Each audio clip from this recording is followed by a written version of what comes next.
does this turn into this? Puberty and I'm like a freaking bus. This is the story of the time I commissioned a painting for a comethazine. So it all started on Instagram when he asked me what's the biggest painting I could do. So I went to Michael's and got this huge canvas. Then I went on Photoshop and made an outline and sketched it out, which took about a day. Then I went in and started painting the background and the first layer of colors. I mixed a bunch of different colors together to get the exact skin tones I wanted. Then I added more and more detail. This painting took about 2 months. I was painting every day for like 5 hours. But halfway through the painting, I realized I didn't like the color scheme, so I painted the jacket red and made the background like a different tone of blue.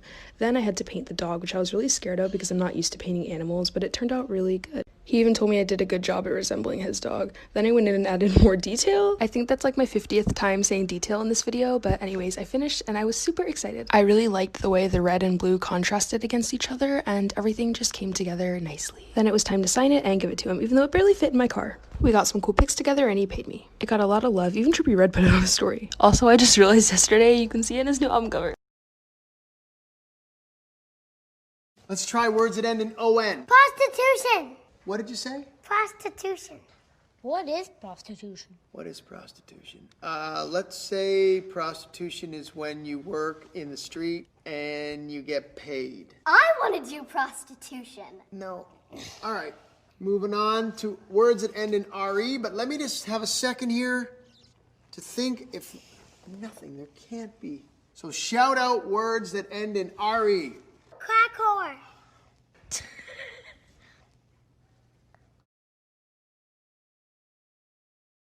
Taking off my makeup with random stuff part 2, face mask edition. This is a peel off face mask and it's not mine. It's a really ugly color. Oh my god, I'm sorry Peyton for using all your face mask. This is straight up alcohol, oh my god. Look, it's all stringy. This is what I'm going to be doing for the next 30 minutes. Okay, so it's dry. Okay, I'm just going to rip it off. Is that my eyebrow? Oh my god. Oh, that hurt. Oh, that was my eye. I feel like this is going to be painful. Oh, it hurts so worse when you pull it off slow, so. Oh. Honestly, that was kind of fun and I kind of want to do it again. And my skin is like really smooth. This has become one of my new favorite inverted paintings because it's not only done in negative colors, it has a really cool lighting effect. You see how I have to add these dark layers in somewhat of an oval shape just to get the lighting right? And blending it out is key because you want the light to have that faded look. But with watercolor, that's actually really challenging.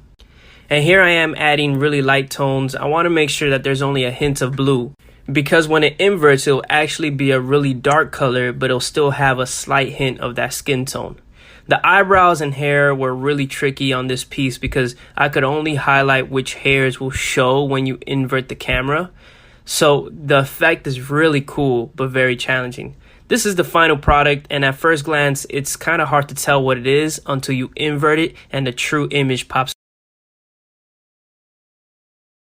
My bug guy came yesterday. He's very nice. He's the dude that comes into my house once a month and sprays mysterious liquid to keep the little critters away. We're fairly bug-free, except for bees and wasps. And every time he comes, he's like, "So, you got any problems?"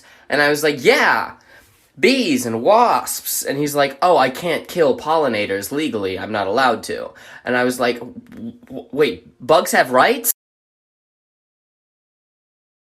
You get a jar, you put a title on your jar. My jar is titled Happy Happenings, and whenever something really good happens in your life, you write it down on a little note, you put it inside the jar, and then at the end of the year, you open the jar up and you read about all the happy things that happened in your life, and you'd be surprised how much good there is. But what's really cool about it is you start looking for the good things in your life. Your friend says something funny, you're like, I ought to write that down and put it in my Happy Happenings jar. Or you do something exciting, you meet someone new, you start putting it in the jar, you start noticing how good life is. One at a time, players, one at a time. Busy right now, working with a monster. You know what this is. New boot. Don't fight this shit. Fight what shit? Let it happen. Let it happen. What the hell you doing? So I was scrolling through my For You page yesterday and I came across this guy, Sam the Sweaty Boy, who said that these super simple looking paintings were selling for hundreds of dollars, so he made his own and started the bidding at $250. Then today he said the highest bid was $13,000. Of course I thought he was lying, so I checked eBay. Turns out he was. The highest bid was $18,000. Needless to say, that was enough proof for me to get in my car and go to Michael's. I got the supplies, brought them back to my house, and started painting the canvas black and making a rig to hold the paint. I decided to do one of those pendulum paintings you see on the For You page all the time, and while it was swinging back and forth, I went on eBay and found something that looked like it belonged in Squidward's house, selling for $1,800, and another one selling for $400. Now, it almost sounds too good to be true, but I finished the painting anyways and posted it on eBay with a starting bid of $251. Wish me luck.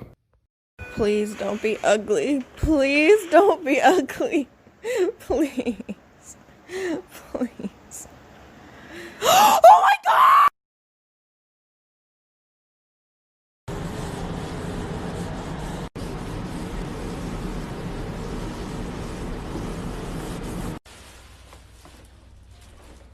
It's an interesting angle.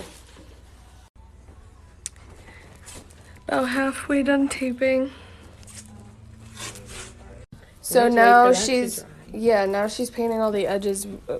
What are you're painting the edges with white? Yeah, but it's kind of, this brush is bigger than it's just gonna get everywhere. But yeah, it's like, so when you feel. Brittany already mapped it out.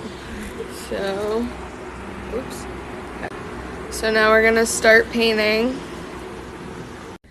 We're more than halfway done painting. So I'll let you see the final result. Great, you know. You did nothing.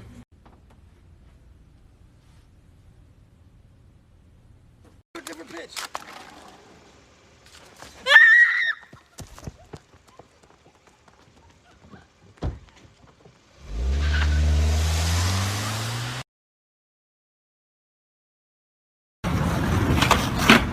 Oh my god. Oh my god, he on X Games mode. Here are the brushes in Procreate that I find the most inaccurate compared to what I know they look like in real life. First to fall under my axe is watercolor. Anybody who paints with watercolor knows that's not really what it looks like.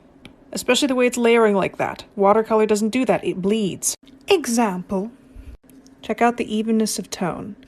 And check how you can push it. And then check how you can also dip water in and get it to dilute with a bunch of different interesting textures. That does not look like that. Next up is acrylic. Again, where are they getting this texture from? Your bristles would have to be extremely stiff. Let's just lay some down. Moisturize her. Give her some good mixing. Lovely.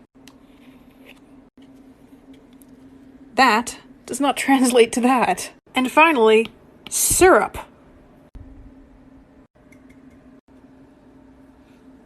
How'd you guys mess that one up? Hi, so I found a table and I was like, oh, I'll just paint it. So I decided to paint some lemons, and this is me doing a little pink border around it just to create some depth. And this is my background. I didn't know what color to do it, so I left it later. And then I just made the paint super watery for the first coat so that it would glide around the edges easier. And then I used a toothpick, which was actually the biggest mistake because it made it so messy. But yeah, see all that mess, and to do like the outline of the sections. And I made some lemons whole and some lemons cut. And this is me painting it. As you can see, toothpicks made it really like shitty surface. But yeah, I think it turned out pretty cool. Then I just did a outline in pen, and then I did some brush strokes to just, because I kind of didn't really like it too flat, and that's it. Paint the canvas blue. Add some ugly clouds, then mint green ones on top. Paint a thin layer. Now mess it up, that way the colors underneath pop through. Paint the shape of a face. Apply the colors on like makeup. Then add some swirly lines. Outline the hair, then fill it in. Now we're going to flick that wrist once again for them eyelashes. Add a swirly line around her to make her pop.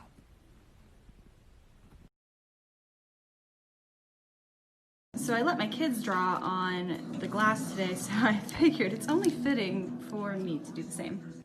I have been obsessed with flowers lately, so I figured it's only, gonna make sense if I just make a couple on here as well. And just about every time within this process, I think it's starting to look like crap more than it's starting to look good. And that means you just have to keep going. See, because if you typically keep going, you'll find that you can actually make it look halfway decent. The biggest thing when it comes to art is that you're actually not supposed to make it look exactly like somebody else's, because then that defeats the whole purpose of creating something unique to your style. At the end of the day, it doesn't matter if you absolutely love it, if it's your best work, it's the fact that you created it in the first place, so have fun with it. So I was scrolling through my For You page yesterday and I came across this guy, Sam the Sweaty Boy, who said that these super simple looking paintings were selling for hundreds of dollars, so he made his own and started the bidding at $250. Then today he said the highest bid was $13,000. Of course I thought he was lying, so I checked eBay. Turns out he was. The highest bid was $18,000. Needless to say, that was enough proof for me to get in my car and go to Michael's. I got the supplies, brought them back to my house, and started painting the canvas black and making a rig to hold the paint. I decided to do one of those pendulum paintings you see on the For You page all the time, and while it was swinging back and forth, I went on eBay and found something that looked like it belonged in Squidward's house, selling for $1,800, and another one selling for $400. Now, it almost sounds too good to be true, but I finished the painting anyways and posted it on eBay with a starting bid of $251. Wish me luck. Hey guys, it's Artislyn, and today I decided to put some epoxy on a portrait that I did of the Lopez brothers. If you do not know what epoxy is, this is epoxy. You spread it all over a canvas and it gives it a nice gloss finish. I was really scared to do this at first because in my noggin, I was going to go viral and they were going to want it, but I did not want it to give it to them jacked up. And I say that because when trying this stuff, I burned my first canvas and I didn't put enough epoxy on the second canvas. So, yeah, it was just a whole train wreck. But the video didn't get that much attention, so I just thought, why not? Let's just do it. And I did. I added some glitter to it, and I think it looks really nice, especially under the black light. If I might say, I outdid myself, and I like it. So who cares if it got attention, baby? Because it's...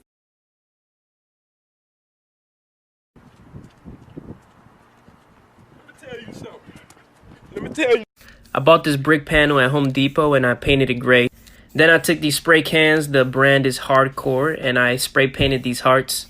I'm not the best with spray cans. You actually see me here messing up a little bit, but I left it because I wanted to have that like rugged look.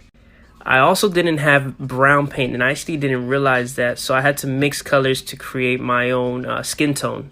I really do love mixing mediums. I think it brings another element and another layer to my artwork. So a lot of times you'll see me do that with the pieces that I create. It was really hard painting on top of this brick because of the texture. It was challenging to capture all the details that I really wanted, but it turned out great. I love the final product. And I wanted to use this piece to symbolize community and living in unity. This piece is available on my website, so go check it out and let me know what you think. Katya, you're still awake. Go to bed!